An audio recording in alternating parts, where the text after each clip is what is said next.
Yeah, so there's a shorter version of this hadith. Just because we have a lot of content to cover, I'm skipping a few hadith. This is 17.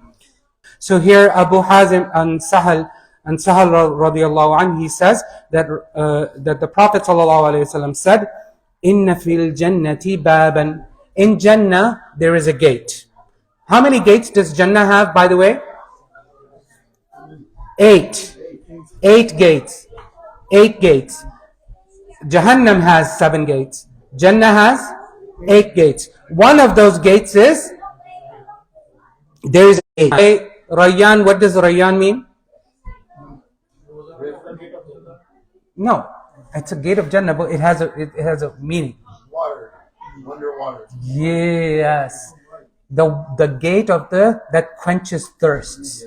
The gate that quenches thirst. Okay.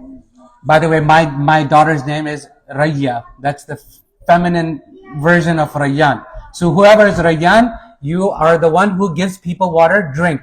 So that's why that gate is called al-Rayyan, because it gives the fasting people water. يَدْخُلُ مِنْهُ الصَّائِمُونَ. The fasting people are the ones who enter from the gate of the thirst quencher, al-Rayyan. لَا يَدْخُلُ مِنْهُ أَحَدٌ غَيْرُهُمْ. No other person will ever enter from that gate except the fasting people. يُقَالُ أَيْنَ الصَّائِمُونَ. The gate will say, or the angels around the gate will say, where are the people who are fasting? فَيَقُومُونَ. And they will stand up. لَا يَدْخُلُ مِنْهُ أَحَدٌ غَيْرُهُمْ. No one else is allowed to enter this gate except the fasting people. فَإِذَا دَخَلُوا. And when all of the people who used to fast in this dunya enter through the gate of Rayyan, أُغْلِقْ. Then it is closed. Then it's closed. No one else can ever. فَلَمْ يَدْخُلْ مِنْهُ أَحَدٌ. Then no one else can ever enter that gate, the Bab al-Rayyan.